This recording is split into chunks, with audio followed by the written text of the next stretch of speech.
Okay. So the दो जो दूसरा हमने टॉपिक लिया है, the spiritual paradigm of depression. ये डॉक्टर सैमुअल ली के बुक से हमने लिया हुआ है। तो डिप्रेशन के बारे में जैसा कि मैं बता रहा था कि हम सब लोगों ने अलग अलग तरीके से डिप्रेशन को डिफाइन किया है, समझने का कोशिश किया, अलग अलग टर्म से। अलग अलग ऑथर ने, अलग अलग स्पीकर्स ने, अलग अलग साइंटिस्ट, साइकोलॉजिस्ट ने समझाया कि डिप्रेशन क्या होता है। और हम सब लोग अच्छे तरीके से जानते भी हैं डिप्रेशन क्या है। लेकिन मैंने कुछ पॉइंट्स को शॉर्टलिस्ट किया हुआ है जो कि मुझे लगता है कि डिप्रेशन अगर किसी इंसान के साथ उस तरीके का होता है, तीन चार पॉइंट मैंने वो किया हुआ है, वो अभी मैं बताने वाला हूँ। और आप सब लोग भी रिलेट करेंगे, अगर कुछ आप ऐड करना चाहेंगे तो जरूर मुझे बताएंगे। तो मेरा जो मानना है, जो डिप्रेशन के मैंने चार पॉइंट मैंने लिखा हुआ है, जो मेरे हिसाब से अगर वो चार पॉइंट किसी इंसान के साथ होता है और वो परसिस्ट करता है, यानी कि एक एक लंबे समय तक वो इंसान के साथ होता है। तो लंबा समय का मतलब एक ड्यूरेशन भी मैंने तय किया है, 2 से 3 महीना। अगर सेम स्टेट ऑफ माइंड में कोई इंसान होता है ना, तब मेरे हिसाब से वो इंसान डिप्रेशन का शिकार है। तो क्या होता है कि फर्स्ट जो मेरा पॉइंट है वो होपलेसनेस है। अगर किसी इंसान के अंदर होपलेसनेस आ जाता है, मतलब उसे लगे कि अब कुछ बचा ही नहीं है, अब मेरे लिए कुछ भी नहीं है, चारों तरफ से दीवार है और मैं इस कमरे में बंद हूं, मैं अगर आगे जाता हूं तो दीवार से टकराऊंगा और इसके अलावा कुछ भी नहीं है। तो अगर किसी इंसान के अंदर होपलेसनेस का भाव आ गया और वो परसिस्ट करता है 2 से 3 महीने तक, तो आप समझें कि वो इंसान डिप्रेशन का शिकार है। एक ये इंपॉर्टेंट सिम्टम जो मैंने आइडेंटिफाई किया है। दूसरा जो मैंने आइडेंटिफाई किया है, loss of interest. Loss of interest से मेरा मतलब है कि उस इंसान का जो भी इंटरेस्ट है लाइफ का, इंटरेस्ट, हॉबी, वो उससे उसमें उस वो लॉस्ट वो एंजॉय नहीं कर पा रहा है, यानी कि कंप्लीटली डिस्कनेक्ट हो गया वो, तब भी वो उस इंसान को हम मानेंगे कि वो डिप्रेशन का शिकार है। थर्ड पॉइंट जो मैंने लिया हुआ है आइसोलेशन है, सेल्फ आइसोलेशन। जब कोई भी इंसान डिप्रेशन का शिकार हो जाता है तो उसका एक सिम्टम आप जरूर देखेंगे कि वो आइसोलेट करता है अपने आप को, आइसोलेशन में चला जाएगा वो अपने आप को। सोशल, फैमिली, यहाँ तक कि फैमिली के लोगों के साथ भी वो अपने आप को आइसोलेट करने लग जाता है धीरे धीरे। सोसाइटी में तो आइसोलेट करता ही करता है, अपने फैमिली में भी देखेंगे आप, अपने आप को आइसोलेट कर लेगा वो। तो ये तीसरा सिम्टम मैंने आइडेंटिफाई किया है। चौथा और मोस्ट इंपॉर्टेंट जो मुझे लगता है वो है लैक ऑफ एक्सप्रेशन। डिप्रेशन का मतलब ही है, जो इंसान जो डिप्रेशन का शिकार है वो अपने आप को एक्सप्रेस नहीं कर पा रहा है, वो अपने आप को एक्सप्रेस नहीं कर पा रहा है, वो हमेशा अपने आप को सप्रेस कर दे रहा है, अपने इमोशंस को, अपने थॉट को। वो करना चाहता है, कुछ कहना चाहता है, बोलना चाहता है, लेकिन वो कर नहीं पा रहा है, उसको वो लगातार सप्रेस करता जा रहा है। और वो इस तरीके का अगर सिम्टम देखने को मिले और वो परसिस्ट करे 2 से 3 महीने, तब हम समझेंगे कि वो डिप्रेशन का शिकार है। तो ये डिप्रेशन का मतलब है मेरे हिसाब से। और इंडियन साइकोलॉजी भी इन्हीं चार पांच पॉइंट्स को ना, इन चार पॉइंट सिम्टम्स को आइडेंटिफाई करके किसी भी पेशेंट को डिप्रेशन के लिए डायग्नोस करते हैं। तो ये तो हुआ डिप्रेशन के सिम्टम्स।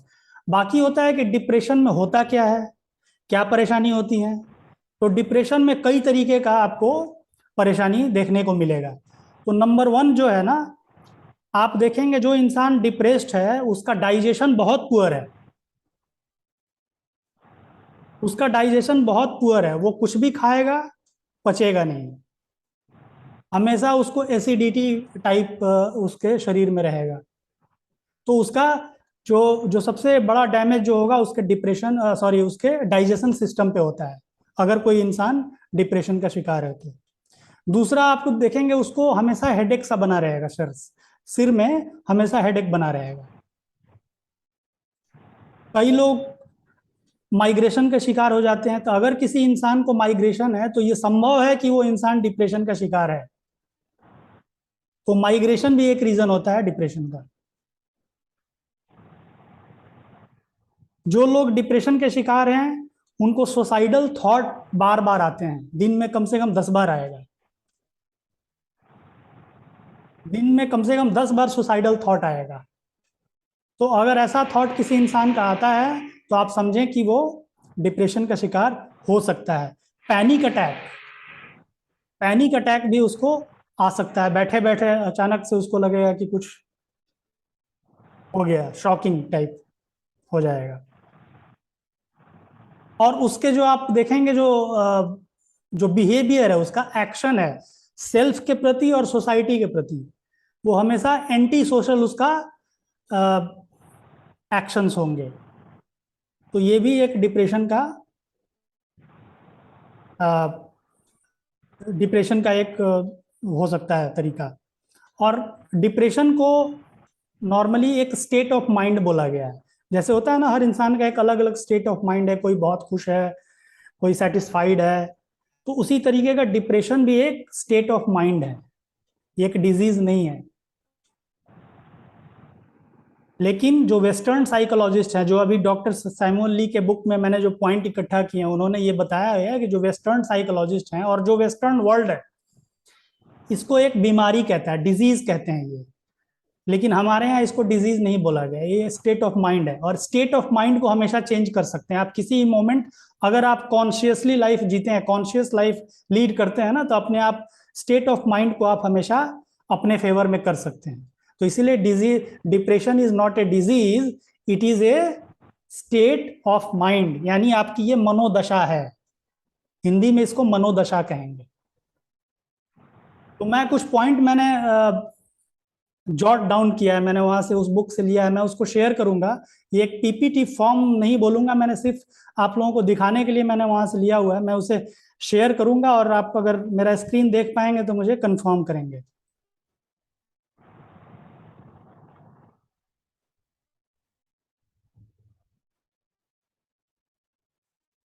दिख रहा है? जी भाई जी।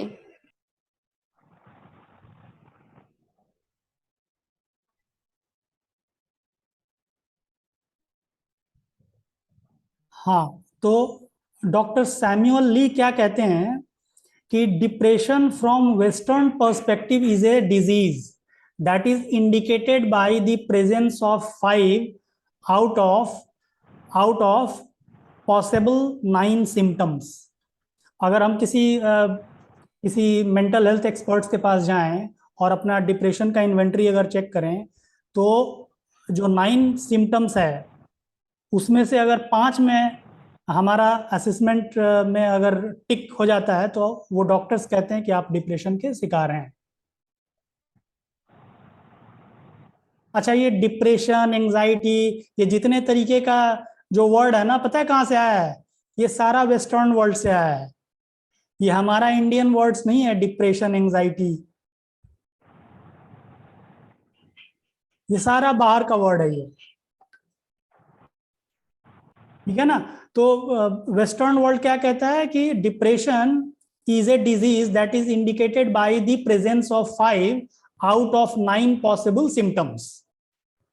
दूसरा पॉइंट इन्होंने कहा है कि depression is an opportunity for spiritual evolution and A transition state of consciousness.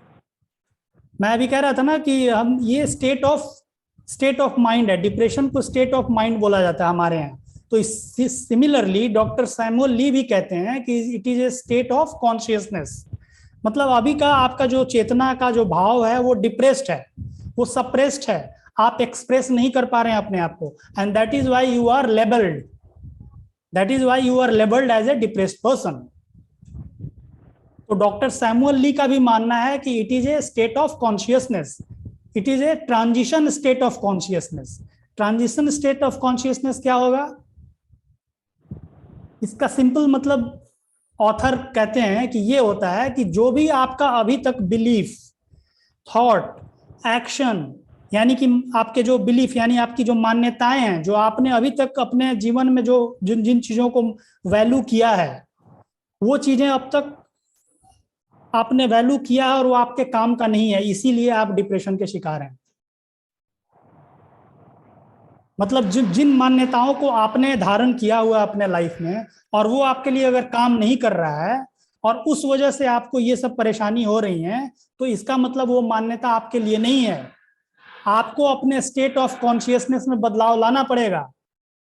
So this is the opportunity according to doctor Samuel Lee, it is a opportunity, it is a opportunity for a transition in your state of consciousness, यानी अपने चेतना का जो भाव है ना, चेतना का जो दशा है, उसमें आपको बदलाव लाना पड़ेगा। कैसे लाएंगे? आप अपने पुराने बिलीफ्स को चेंज करिए, डिलीट कीजिए, वो आपके काम का नहीं है। आगे कहते हैं depression is known as a dark night of soul. ये भी हम लोग बड़ा अच्छे से रिलेट कर पाएंगे। हमारे यहाँ इसकी पढ़ाई भी होती है। हम मानते हैं ना कि आत्मा काली हो गई है, ऐसा हमने पढ़ा है ना। तो ये डार्क नाइट ऑफ सोल इसको इन्होंने बोला हुआ है डॉक्टर सैमुअल ली ने। डॉक्टर सैमुअल ली कहते हैं depression also occur when A continuous और continue to exhaust their mind by having continuous repetitive thought cycle that do not lead to liberation but to confusion and low vibration emotions। तो depression में क्या होता है, हमारे जितने भी emotions होते हैं वो सारे लो वाइब्रेशन होंगे। हमारा उसमें सेल्फ साबोटाजिंग बिहेवियर होगा, हमारा क्रिटिसिज्म होगा, हम किसी से हर मोमेंट हम कंपैरिजन करेंगे, क्रिटिसाइज करेंगे, ईर्ष्या होगा, द्वेष होगा, इस तरीके का जितने भी लो वाइब्रेशंस होते हैं, शेम होता है, गिल्ट होता है, वो सारा हमारे पास होगा और वो रिपीटेटिव होगा, कॉन्टिन्यूअस होगा। आगे कहते हैं doctor Lee, if you were to stop and actually write down all thought in a day, you would find that most of your thought are untrue and try to control external circumstances that are impossible to control। होता क्या है, जब इंसान depressed होता है ना, तो कई बार क्या होता है कि वो, यानी कि डिप्रेशन, प्री डिप्रेशन का जो स्टेज होता है ना, उसमें क्या होता है, इंसान कई बार एक्सटर्नल चीजों को कंट्रोल करने का हमेशा कोशिश करेगा कि यार ये ऐसे कैसे हो गया, उसने ऐसे कैसे मेरे को बोल दिया, ये सिचुएशन तो मेरे फेवर में नहीं है। यानी हमेशा वो बाहर के चीजों को देख करके अपने आप को उससे रिलेट करेगा और पाएगा कि मैं तो फिट नहीं हूं। तो हमें उस तरीके की चीजों से बचना है। तो इसीलिए ये कहते हैं कि if you were to stop and actually write down, तो क्या होता है ना, इसका इस लाइन का बेसिकली मतलब है, जो भी हमारे मन में थॉट चलते हैं ना, अगर हम उसको लिखना चाहें, देखिए जर्नलिज्म एक सबसे पावरफुल टूल है। जर्नलिज्म मतलब जर्नलिंग, मैं जर्नलिंग बोलना चाहता था। जर्नलिंग यानी कि जब भी आप अपने चीजों को लिखना शुरू करेंगे ना, अपने विचारों को किताब में ना, वो डिप्रेशन का सबसे पावरफुल टूल होता है उसको ओवरकम करने के लिए। और जब आप लिखना शुरू करेंगे और जब आप उसको पढ़ेंगे फिर, तो आप देखेंगे कि कई सारी चीजें आपसे रिलेटेड है ही नहीं, वो बिल्कुल फेक है। तो जो लोग डिप्रेशन के शिकार हैं उनको बोलिए अपने विचारों को पेपर में लिखना शुरू करिए। आगे कहते हैं during depression one is spending all day listening to the mind and believing all of that thought as if they were true. Depression में क्या होता है कि इंसान हमेशा सेल्फ टॉक में लगा होता है। सेल्फ टॉक हमेशा क्या होगा, वो निगेटिव ही होगा। ऑब्वियसली जब होता है, हम में से ज्यादातर लोग जब भी सेल्फ टॉक करेंगे तो निगेटिव ही करते हैं। मुंह बंद होता है बट विचार चलता रहेगा लगातार। अच्छा, एक एग्जाम्पल से आप समझिए, जैसे मान लेते हैं कि मैं यहाँ पे हूं, मेरे आज सामने कोई भी नहीं है, मैं कुछ मुंह से अपने वर्ड्स निकाल रहा हूँ, कुछ न कुछ बोलना शुरू कर रहा हूँ, लगातार बोलता जाता हूँ।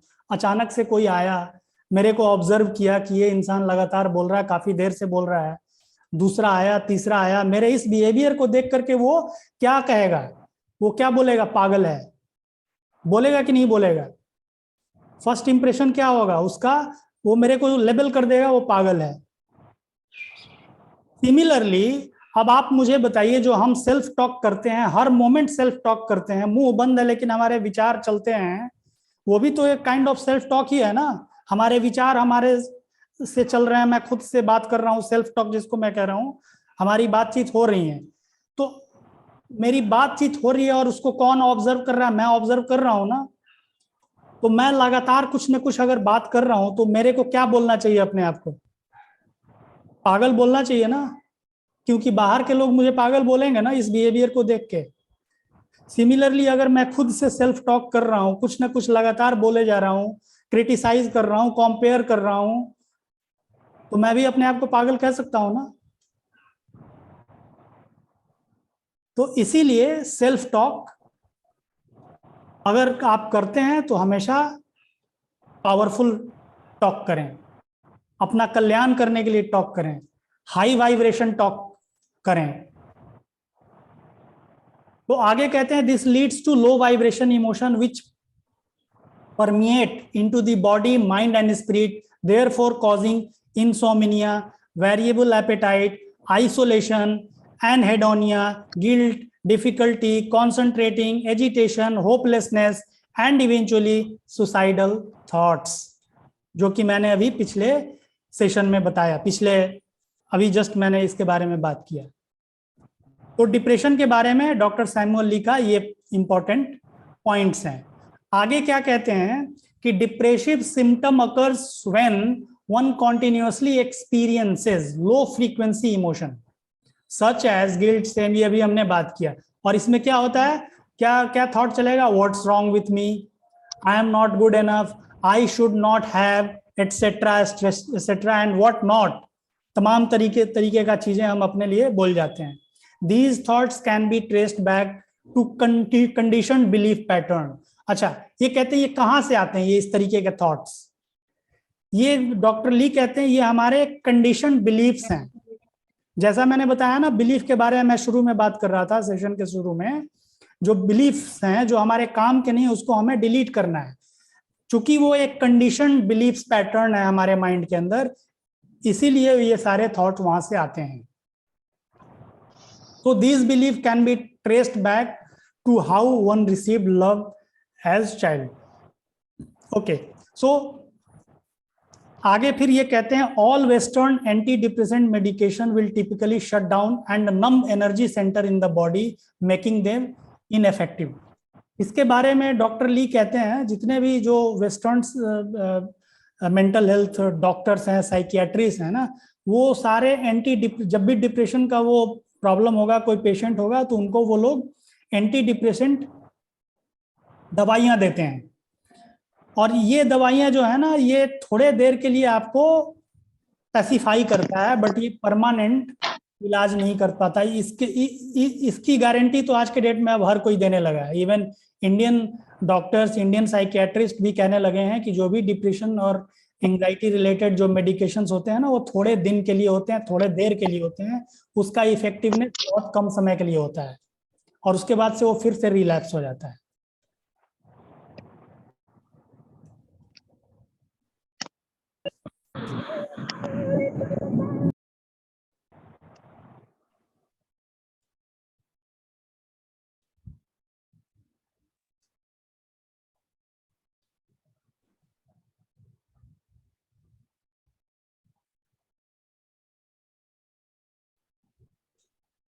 ओके, तो जैसा कि मैं कह रहा था शुरू में, depression is a transition state of consciousness, it is a protective mechanism of the body signalling you to slow down. अच्छा, तो डिप्रेशन की स्पिरिचुअल मीनिंग क्या है, स्पिरिचुअल मैसेज क्या है, ये इस स्लाइड में समझने की कोशिश हम करेंगे। ये कहते हैं कि डिप्रेशन अगर कोई इंसान में चला जाता है या डिप्रेशन स्टेट ऑफ कॉन्शियसनेस में है, तो चिंता वाली कोई बात नहीं है, जस्ट रिलैक्स, स्लो डाउन हो जाओ and try to adjust your lifestyle to one that is conducive to your happiness। वो कहते हैं कि उस इंसान को अगर आप काउंसिल करते हैं, इलाज करते हैं ना, तो सबसे पहले आप उसे समझाइए कोई बात नहीं, अगर आप सैड हो, अगर आप उदास हो, तो चिंता वाली कोई बात नहीं, आप पहले अपने आप को शांत करो, अपने आप को ऑब्जर्व करना शुरू कर दो आज से ही। और इनके मुताबिक ये एक प्रोटेक्टिव मैकेनिज्म है बॉडी का। अगर कोई इंसान इस तरीके का सिम्टम्स वगैरह फेस करता है ना, तो उसके लिए प्रोटेक्टिव मैकेनिज्म है जो आपको सिग्नल करता है, जो आपको मैसेज दे रहा है कि you need to slow down, you need to rest and adjust your lifestyle. क्योंकि जो भी डिप्रेस्ड इंसान होगा ना, उसका लाइफस्टाइल में हमेशा मेस हुआ पड़ा रहेगा। आप किसी भी इंसान को, आप जो भी डिप्रेशन के लोग शिकार हैं, उनको उनके लाइफस्टाइल को आप चेक कीजिए, उसके लाइफस्टाइल में हमेशा कुछ ना कुछ क्या पूरी तरीके से वो मेस रहेगा। इसीलिए मैं हमेशा डिप्रेस्ड या एंजाइटी से रिलेटेड कोई भी पेशेंट या कोई भी लोग मेरे से बात करता है तो मैं सबसे पहले उसका लाइफस्टाइल चेक करता हूँ। उसका सोने का तरीका आप देखेंगे, उसके खाने का टाइमिंग देखेंगे, उसके वर्क स्टाइल आप देखेंगे, सब एकदम तहस नहस अस्त व्यस्त हुआ पड़ा रहेगा। तो मैसेज यहाँ पे ये है कि अपने आप को स्लो डाउन करो, अपने आप को ऑब्जर्व करो, अपने आप को रेस्ट में ले जाओ, अपने लाइफ स्टाइल को मॉडिफाई करो। ठीक है ना। फिर आगे कहते हैं depression breaks you out of your comfort zone of subconscious programming and forces you to take an honest look at all area of your life and make changes that is in accordance with your true purpose and happiness. होता क्या है ना कि हम सब इंसान एक comfort zone में रहते हैं। हर कोई हेल्दी हो, बीमार हो, कोई भी इंसान अगर होता है ना तो हमेशा एक कंफर्ट जोन में, बीमार भी होता है तो भी वो कंफर्ट जोन में है, माइंड यू। अगर कोई इंसान सिगरेट पीने का उसका आदत है, ड्रिंक करने का आदत है, तो इसका मतलब वो एक कंफर्ट जोन में रह करके ये सब काम कर रहा है। अगर आप उसको मना करेंगे, अगर आप उसके ऊपर रोक लगाएंगे, तो वो सबसे पहले इसीलिए चिड़चिड़ा हो जाता है, परेशान होता है, क्योंकि आप उसके कंफर्ट जोन को ब्रेक करने की कोशिश कर रहे हैं। तो जो भी इंसान अगर डिप्रेशन में भी है, इसका मतलब फिर भी वो कंफर्ट जोन में है। उसको रियलाइज कराना पड़ेगा कि आप इस कंफर्ट जोन को ब्रेक करिए and then you can come out from depression. तो ये क्या है, ये कंफर्ट जोन भी आपके सबकॉन्शियस के पैटर्न है ये। और ये आगे कहते हैं subconscious programming and forces you to take an honest look at all areas of your life. हम सब इंसान के अंदर कई एरियाज होते हैं ना लाइफ में, 4-5 इंपॉर्टेंट एरियाज है, like physical, mental, professional, then social. ये सब एरियाज होते हैं ना हमारे लाइफ के। अगर हम लाइफ कोचिंग की बात करते हैं ना, तो हम 5-6 एरियाज लेते हैं लाइफ में, और उसके ऊपर किसी इंसान को हम कोच करते हैं कि आप इन एरियाज में अपने आप को इम्प्रूव कीजिए, इन एरियाज में अपने हैबिट को, पावरफुल हैबिट्स को बिल्ड करिए, सो दैट कि you can achieve your goal. तो ये क्या कहते हैं, it is a subconscious programming and force you to take an honest look. आप अपने रिव्यू कीजिए, अपने वॉच कीजिए, आपके जो एरियाज हैं, आपके हेल्थ के जो फिजिकल हेल्थ है उस एरियाज को देखिए, प्रोफेशनल लाइफ को देखिए कि आप अपने ऑफिसेज में चाहे जो भी आप काम करते हैं वहां आपका एक्शन, उसके बारे में क्या क्या आपके बिलीव्स हैं, आपका स्पिरिचुअल लाइफ के बारे में क्या वैल्यूज हैं, मान्यताएं हैं, ये सब चीजें आप स्टार्ट करिए देखना, रिव्यू करना शुरू करिए। And make changes accordance with your true purpose and happiness.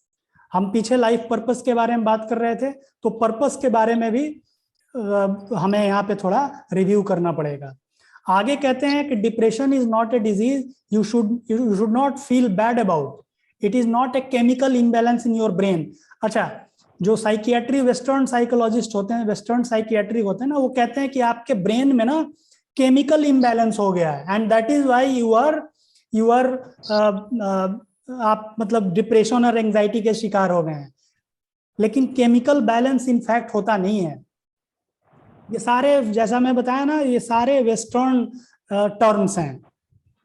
मैं चैलेंज नहीं कर रहा, उनके भी जो भी उन्होंने टर्म दिया वो काफी रिसर्च के बाद ही दिया है, तो मैं किसी को चैलेंज नहीं कर रहा, मैं जस्ट कंपैरिजन कर रहा हूँ कि उनका क्या मान्यता है और हमारा क्या मान्यता है। और इस बुक में डॉक्टर सैमुअल ली ने स्पिरिचुअल मैसेज क्या दिया है।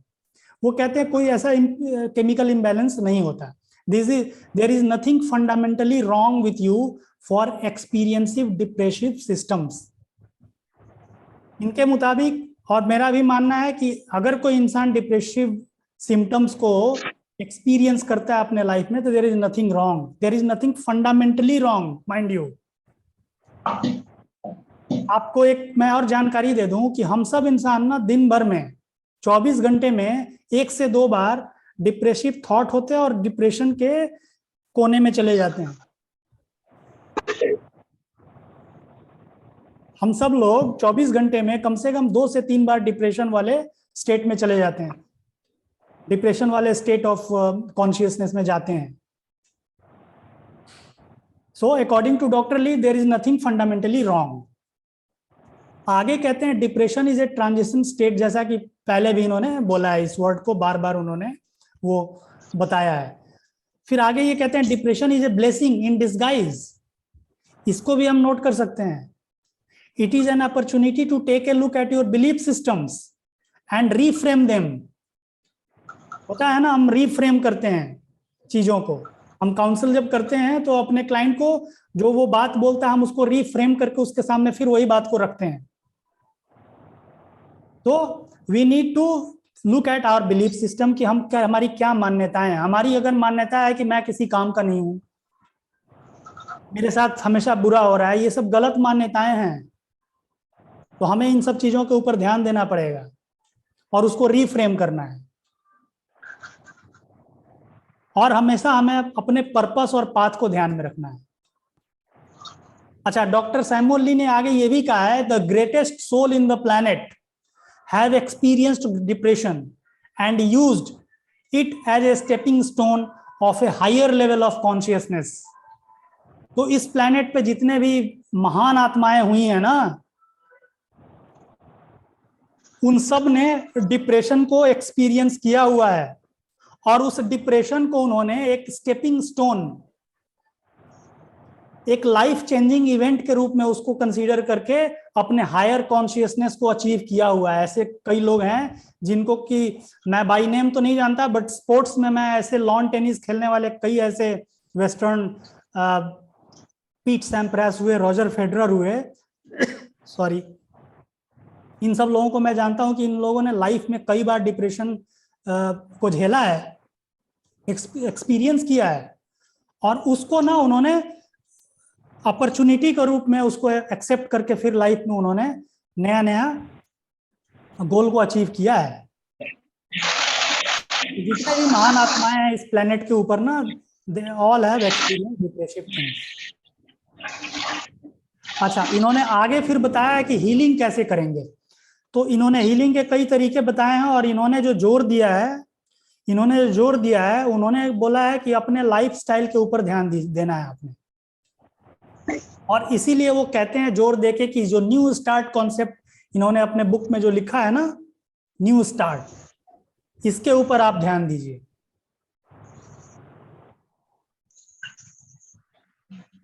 जो 8 इंपॉर्टेंट पॉइंट्स उन्होंने डिस्कस किया है ना, उसके ऊपर वो कहते हैं आप ध्यान दीजिए.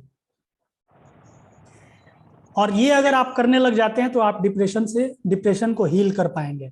तो आप अपने क्लाइंट को, अगर आप डिप्रेशन के किसी क्लाइंट को काउंसल कर रहे हैं, तो आप क्या करेंगे कि उनको न्यू स्टार्ट वाले कॉन्सेप्ट पर उनको लेके जाएंगे. तो वो कहते हैं the best treatment for depression is an authentic community where you can find loving connection. Remember that new start is the best medicine. Best medicine, वो मेडिसिन नहीं जो साइकियाट्रिक लिख करके देते हैं कि आप ये दवाई ले लीजिए, वो नहीं. Best medicine is new start. And आगे कहते हैं even for depression specifically spending at least 30 minutes 3 times a week engaged in exercise that involves any sort of rhythmic breathing such as swimming, jogging, yoga, etc. is essential. Rhythmic breathing के भी ना बहुत सारे techniques हैं. तो rhythmic breathing हमें करने के लिए हमें बताना है. योगा है, जॉगिंग है, स्विमिंग है. उसके अलावा अगर कोई इंसान डिप्रेशन का वो है ना, एक हमारे यहाँ हमारे ब्रह्मा कुमारीज में डॉक्टर श्रीमंत साहू हुआ करते थे, मेरे ख्याल से आप सब लोग जानते हैं और बहुत अच्छे से जानते होंगे। वो एक टेक्निक सिखाया करते थे अपने क्लास में, उसको वो थपकी बोलते थे। बाबा का गाना चला चला के ना पूरे बॉडी पे ऐसे थपकी कराने का। आप लोग उनके वीडियो आप सर्च कर सकते हैं, उनके वीडियोज हैं। वो डिप्रेशन को हील करने का सबसे अच्छा तरीका है। अगर हम वीक में 2-3 दिन करें ना इस तरीके का कोई भी गाना, आप 15 मिनट के लिए चला लीजिए और पूरे बॉडी में सिर से लेके पांव तक अगर थपकी करें ना ऐसे ऐसे, तो ये भी डिप्रेशन को हील कर सकता है। फिर आगे कहते हैं doctor Lee, it is also recommended you spend at least 30 minutes a day in nature doing relaxing relaxation techniques such as meditation और रिदमिक ब्रीदिंग। अच्छा, इसके अलावा फिर खाने पीने का बात करते हैं। उसके अलावा ये कहते हैं कि अपने सेरोटोनिन लेवल को हमें बढ़ाना है। सेरोटोनिन ही एक न्यूरोट्रांसमीटर है जो डिप्रेशन से डायरेक्टली रिलेटेड है। अगर किसी इंसान अगर डिप्रेस्ड है तो इसका मतलब सेरोटोनिन का मात्रा बहुत कम है या सूख गया है। अगर कोई सीवियर और क्रोनिक डिप्रेशन में है ना, तो उसके अंदर सेरोटोनिन सूख गया है, देयर इज नो फ्लो। तो हम सेरोटोनिन कैसे करेंगे? Serotonin is the key neurotransmitter that helps regulate mood, sleep and apatite.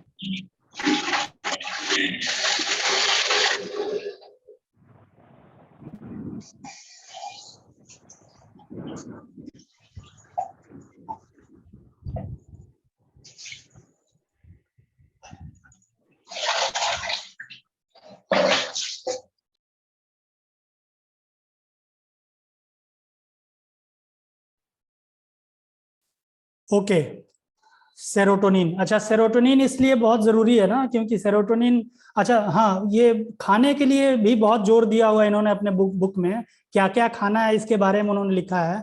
वो लिखा इसलिए, मैं थोड़ा ये बता दूं, लिखा इसलिए है क्योंकि जो हम खाना खाते हैं पेट में जाता है, और सेरोटोनिन का जो जेनरेशन होता है ना, वो जो सिक्रीट होता है, उसका ज्यादातर मात्रा हमारे जो गट लाइनिंग होती है ना पेट में, वो ब्रेन से रिलीज नहीं होता है। ऐसा ऐसा कहा गया है कि 95% सेरोटोनिन जो है ना हमारे गट से सिक्रीट होता है।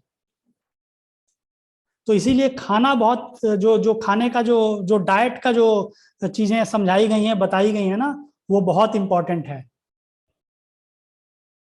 तो सेरोटोनिन लेवल को हम अपने बढ़ा सकते हैं, जो खाने का जो तरीका इन्होंने बताया हुआ है।